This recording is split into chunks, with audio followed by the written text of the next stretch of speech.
Hello and welcome to another edition of Capper Comparison Picks. I am Range, and today we are going to go over the Capper Comparison Picks for UFC Vegas 35 main card openers or main card events. Not the, the championship, tournament championships, and not the main event either, but three main card fights, which two of them are disgusting blowout. I'm second thinking of even covering them because you already know who everybody's gonna take, but why not cover them? They're on the card, you know what I'm saying? So I kind of got to at least go through the motions. I'm not gonna waste too much time on them. But be sure to check out the videos I already did throughout the prelim fights, because we got a lot of good prelim fights actually, surprisingly. I like every card, but yeah, this card it's full of really good fights. Okay, with the exception of a couple blowout, big odd fights. So be it. So let's start with one of these big blowout, chalky odd fights. We've got a middleweight fight between GM3 Gerald Meerschaert taking on Makhmud Muradov. Okay, Gerald Meerschaert, 33 years old. Makhmud Muradov, 31. Look at this disgusting number. Okay, first of all, Meerschaert is 32-14. Huge underdog. He was a huge underdog already. He was at plus 320. That stuff climbed after money's been dumping in on Muradov. People have been putting him in a parlay as an anchor piece, all sorts of stuff. And now Meerschaert's a plus 450.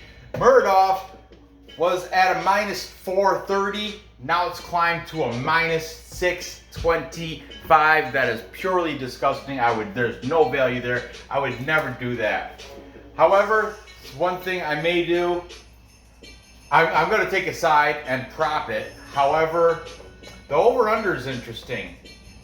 Under 1.5 rounds, you're going to even pay out at plus 100. The over is still, if you think it's going to go over 1.5 rounds, minus 130. Not bad, okay? Just saying that.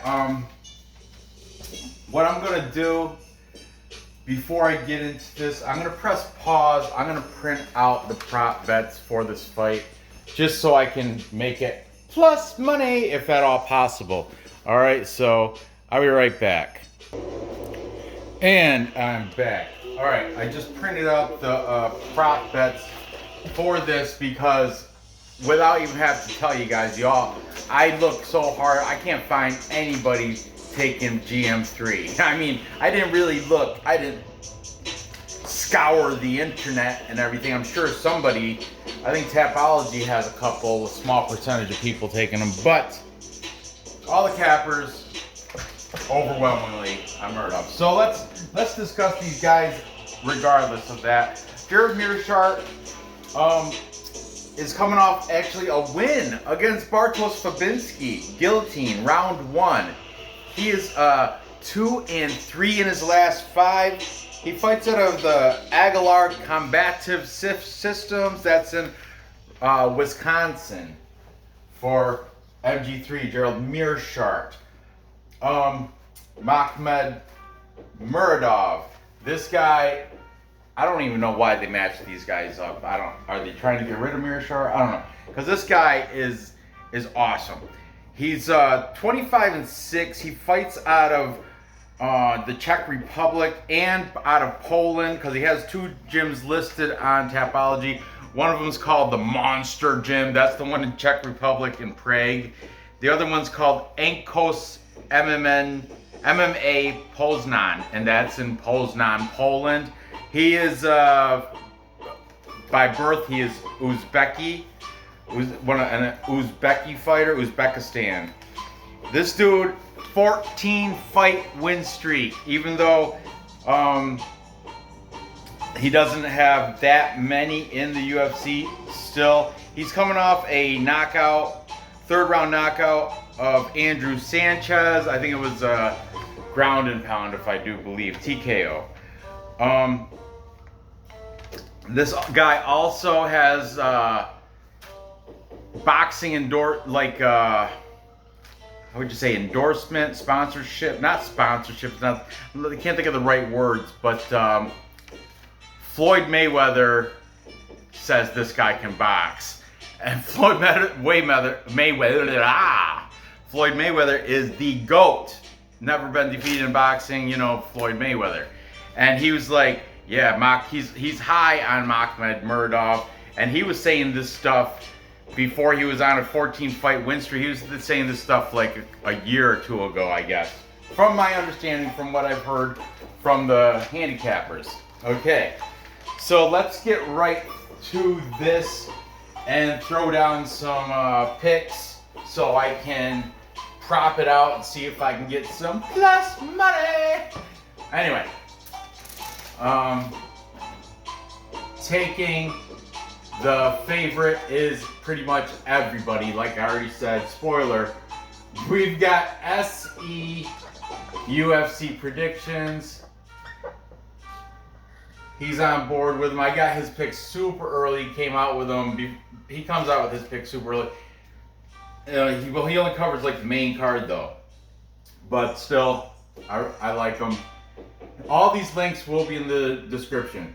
Burt MMA, my young friend Burt is saying KO for him in the second round. There you go. That props it out.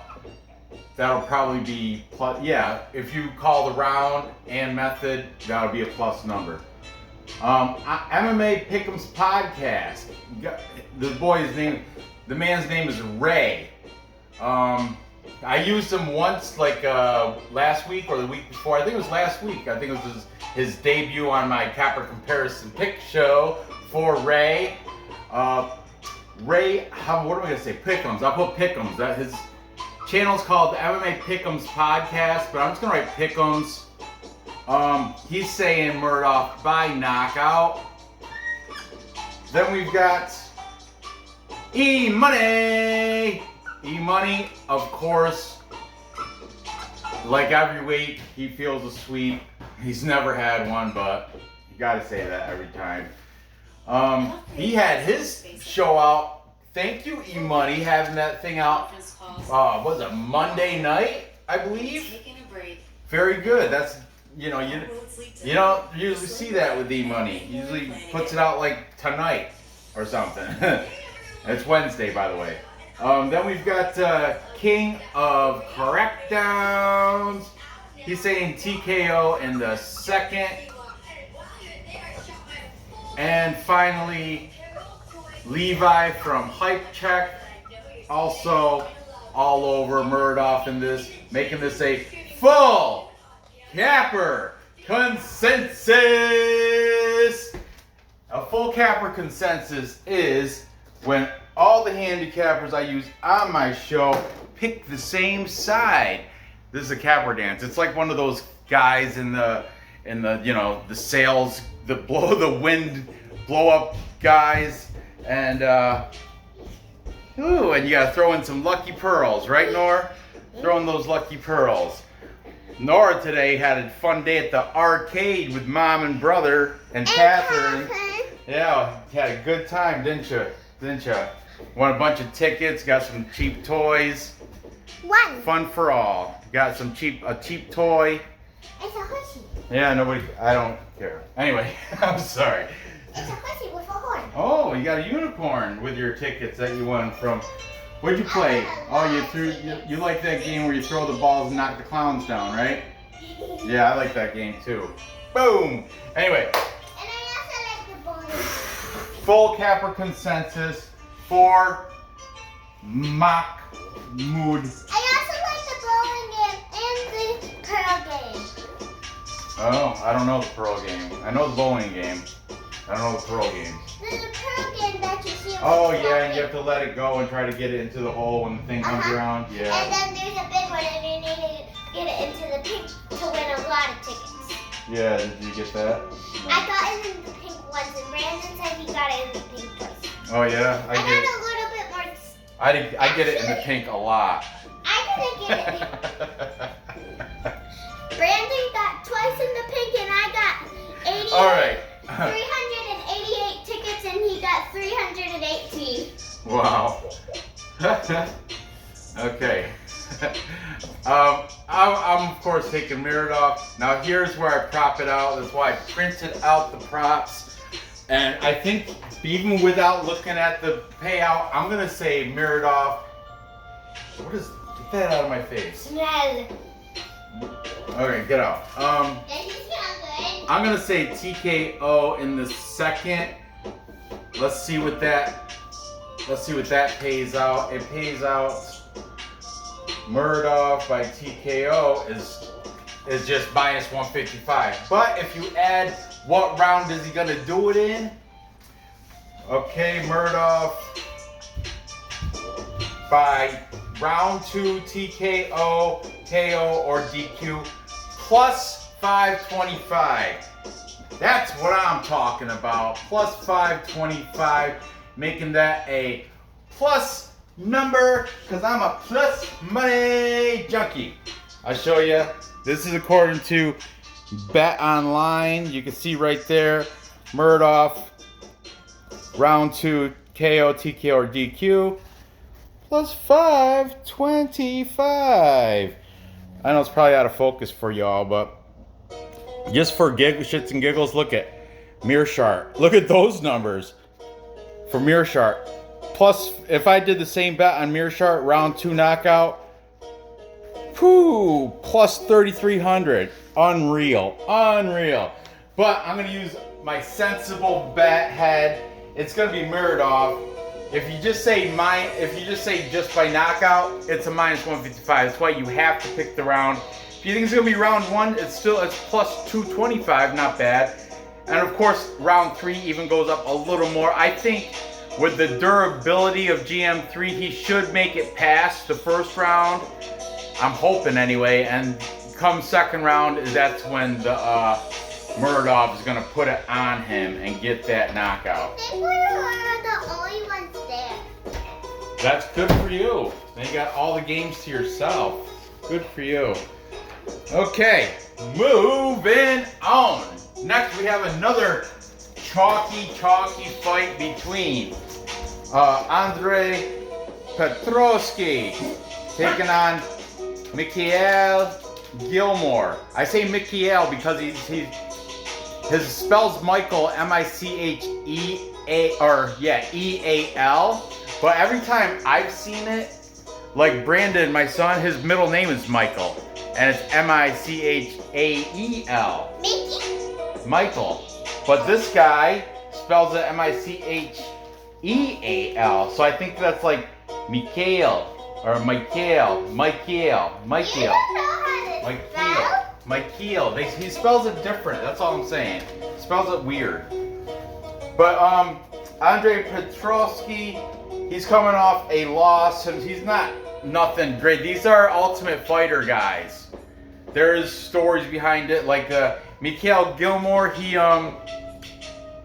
quit his day job. I don't know what he did, but he called his boss and said, "Hey man, can I stick around in case they need a sub to fight in in UFC and all this crap?" And his boss was like, "No, if you don't come back to work, you're fired." And he was like, "All right, man, I quit then. I'm done." That's the quick version that I heard anyway. And so I think it's confirmed because I heard it from like 3 different cappers. So he stuck around Vegas, and Dana, Sean Shelby, whoever does the matchmaking says, "Hey man, this guy, he's still around. Let's throw him in there." Oh, that's nice. He's coming off a win in WXC. That's like a Michigan regional scene out of Michigan. And coincidentally, I was looking on Tapology, that fight where he beat his last fight outside of Ultimate Fighter, I'm saying, his last fight was against a guy named Perry Stargell, where he beat him by unanimous decision win. And in that fight, Josh Parisian, the heavyweight there, that got knocked out by Parker Porter, or was a unanimous decision. He got beat by Parker Porter, like of course not last week, but the fight before that for Parker Porter.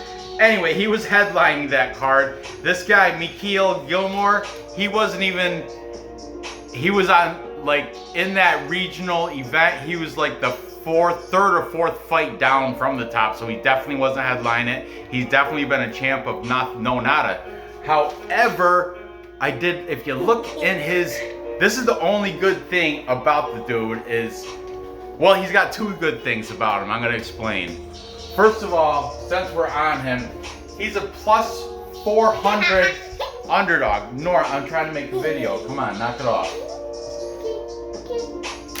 And he was, at one time, he was only plus 240.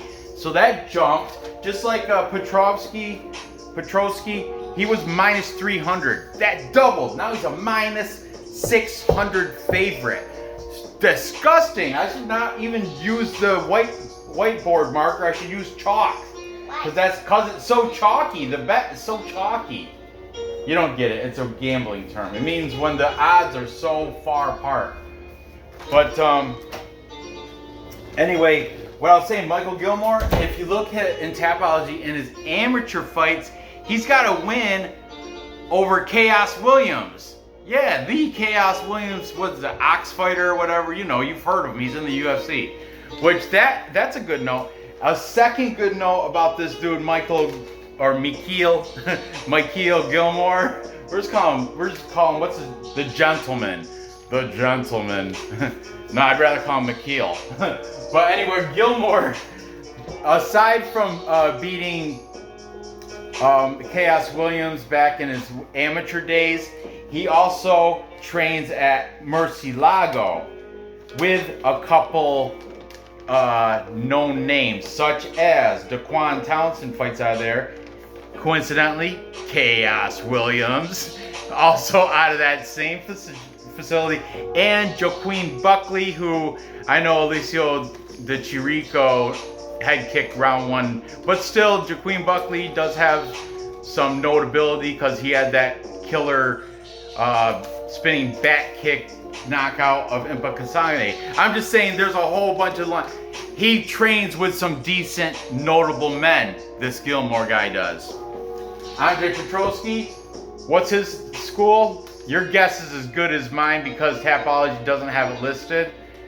So I really don't know who he trains with or where he trains out of. It says Pennsylvania.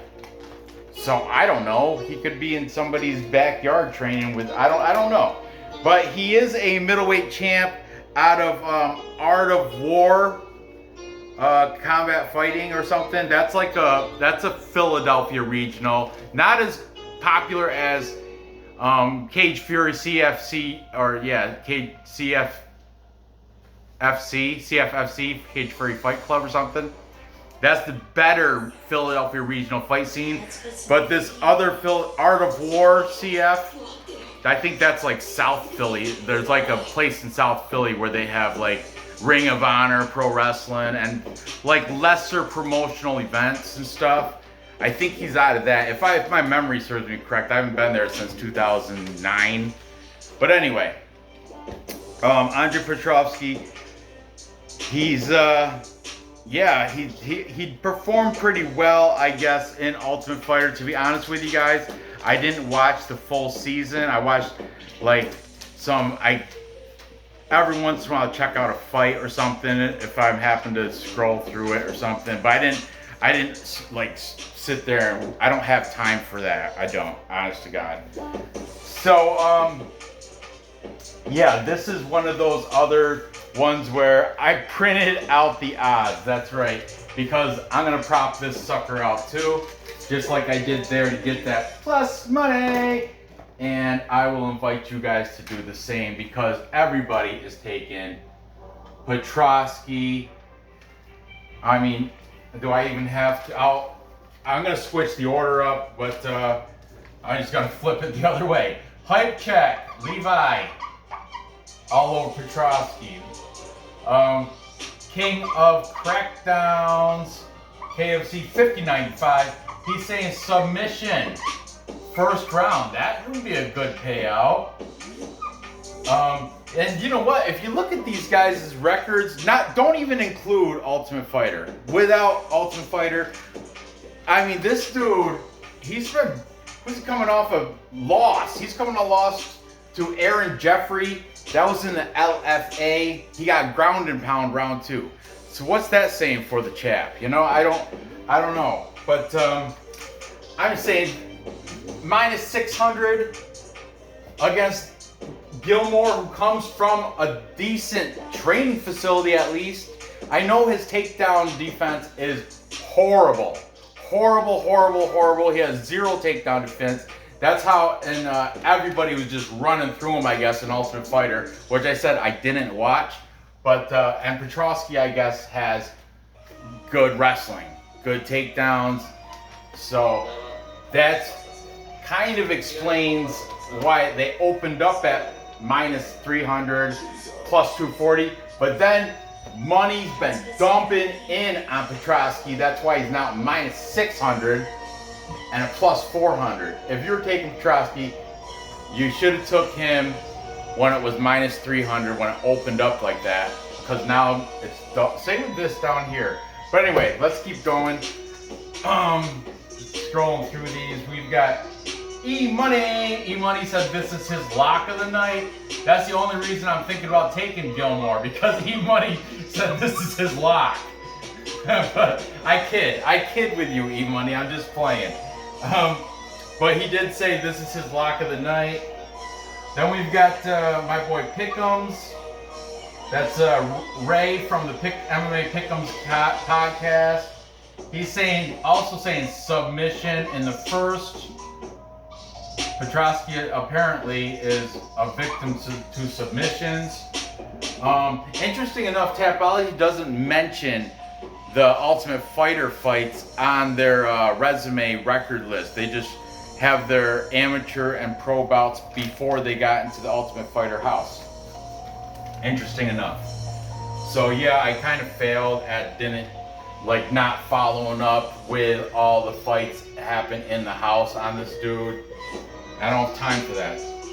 So also we've got Bert MMA. He's predicting a finish in the first round, so we're just gonna say first round, calling it. That's good. And finally, SE UFC is saying by decision for Petrovski. He thinks it's gonna go to decision.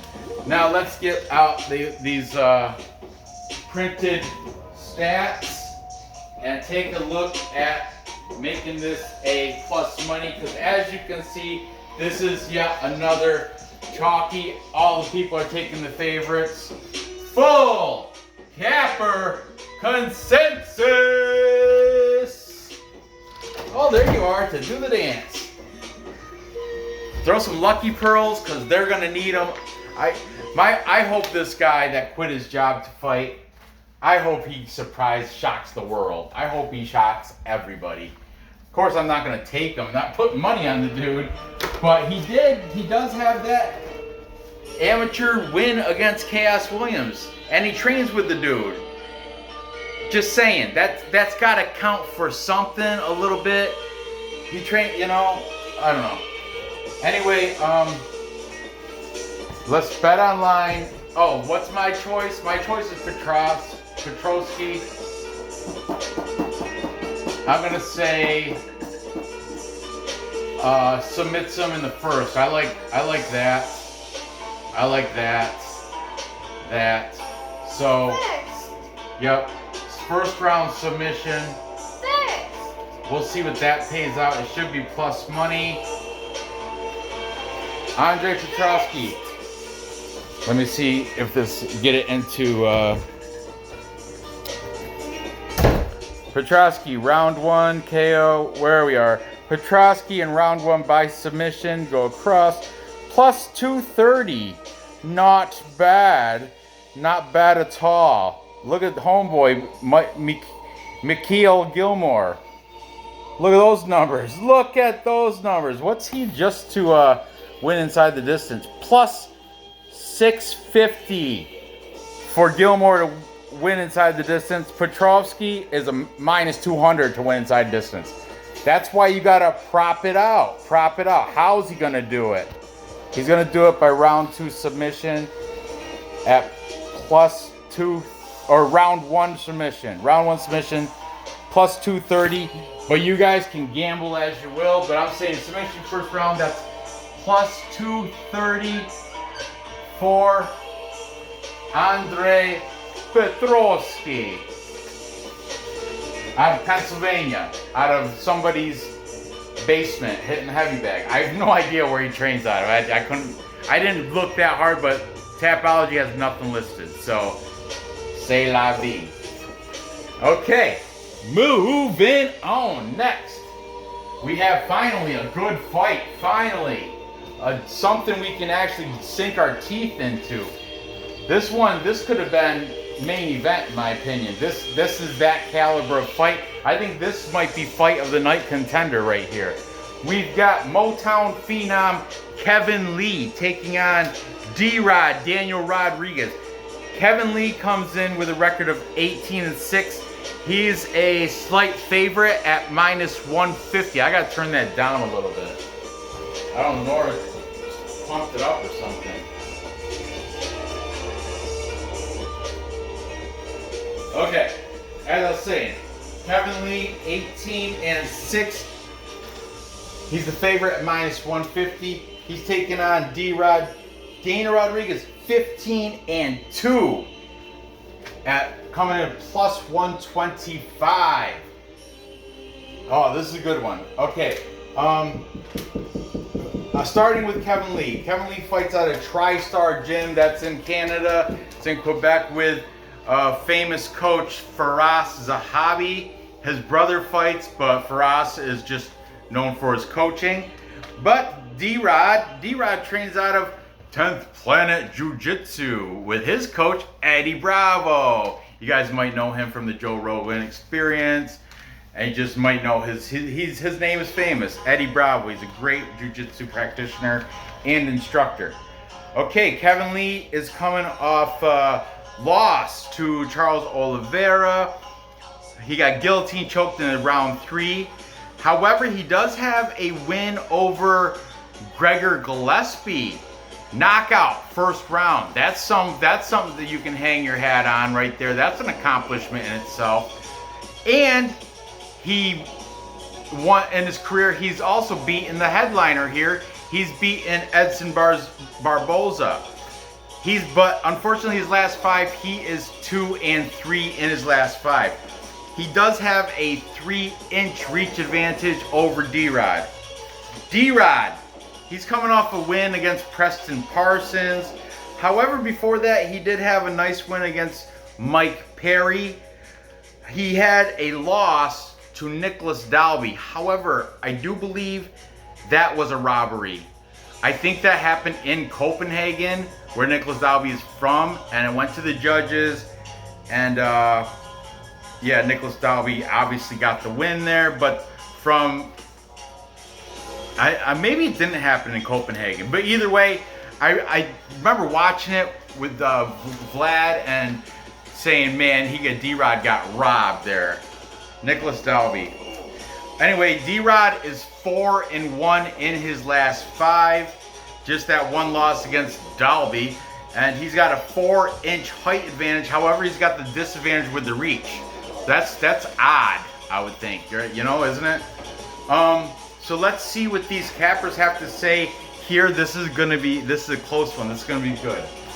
Taking the favorite in Kevin Lee, we've got Levi from Hype Check taking Kevin Lee. Then over here we've got SE UFC predictions. He's saying D-Rod's gonna get a TKO in the first. That a boy. And then jumping back over here, the MMA Pick'ems podcast. I like him. Ray, I'm using you again. Shout out to Ray. He's saying Lee should be able to get the decision victory. Then we've got E-Money also taking D-Rod. Didn't round it out or anything, but did take a side. And we've got Burt MMA. Burt also saying Kevin Lee, Motown Phenom, should get the decision here. So one person to either tie it or take the majority for victory for Kevin Lee. We've got King of Correctdowns 5095 taking D-Rod, Daniel Rodriguez by decision, making this a capper draw, capper tie. We have just as many cappers taking D-Rod as we do Kevin Lee, making me the tiebreaker. That's right. And what's Ranj gonna take? Ranj is taking D-Rod because he's record 15-2. That loss to Nicholas Dalby shouldn't have even been a loss. He should be on a nice good streak. Kevin Lee's coming off last 5. He's 2-3. He got guillotine choked by Charles DuBronx. So I mean, I don't know. I'm a little recency bias there, but plus money. D-Rod, the underdog here, is gonna get my pick. I don't have to really say a method, but didn't you know it? Since I was printing out these, I did. I printed out the prop odds for Kevin Lee versus D-Rod. Let's see what we got. Just without even looking at the odds, how do I think this is gonna turn out? I think D-Rod's gonna get a decision. Yeah. I know it's not very entertaining, whatever. That's my head saying that D-Rod should get the decision victory here. Let's see what D-Rod by points. Plus 425. Nice. I show you that. Go up the page. Daniel Rodriguez by points. 425. You guys likey? Likey. I likey. What is just for shits and giggles? Kevin Lee by points. Plus 175. Yeah, I think these odds are kind of off. I think D-Rod should be the favorite here, so that's why the value is there on D-Rod. So I'm taking D-Rod by decision. What I say that was plus 425. Plus money! Yeah! I was getting a little carried away there. So, to recap! Time check! Good idea, Nora. Time check. I'm over a little bit. I try to make it like 10 minutes per video, so I try to keep these shows within about a half hour. So let's wrap this up real quick. To recap, I've got Makhmud Muradov knocking out Gerald Meerschaert in the second round. Probably, I would say knockdown, then a ground and pound. Plus 525, yeah, sucker. Then I've got Andre Petrovski taking out Micheal Gilmore. First round submission. Plus 230, plus money. And finally, I've got D-Rod, Daniel Rodriguez, taking it to Kevin Lee by decision for plus 425. I'll take that. That's my most confident pick of the 3, even though these guys should be my most confident pick. But I'm saying for my prop bet anyway, most confident pick of the 3, just clear winning. It'll probably be this guy against Gilmore, but you know what? Because Gilmore, because he has 0 takedown defense, and I'm a wrestler at heart. But he does have that victory over Chaos Williams. And nobody mentions that. I just happen to see it in his amateur fights and Tapology. So he can't be complete garbage, you know what I'm saying? He's got that. Anyway, I appreciate you guys watching. Give me that thumbs up. Be sure to comment on who you think's gonna. Well, I already know who you guys think is gonna win this and this. Who? Tell me who's gonna win this one, because this one is close. I'm saying prop bet. I think this is the most likely cash in. Who's gonna win it? But who knows? I don't know. I'm gonna parlay these if I can. Last time I tried, I couldn't parlay this sucker or this sucker. They wouldn't let me parlay those. They don't let me parlay the none of the Ultimate Fighter fights on Bet Online. As of right now, I couldn't parlay them. I think maybe tomorrow or the day after, when it's closer to fight time, I think they'll let you throw it into parlay, or maybe not because of its Ultimate Fighter tough. So that's tough noogies for me, right? So good luck on these bets, and I will tune in tomorrow where I'm going to cover the rest of the card with the two Ricky Turchos. Oh, I didn't? You're right. Gather the info, place the bets, and cash the tickets. Thank you, Nora. I appreciate you reminding me. I forgot that's the ending phrase. So yeah, cash those tickets, boys. I'll see you tomorrow with the rest of this card. Thanks for watching. Bye bye.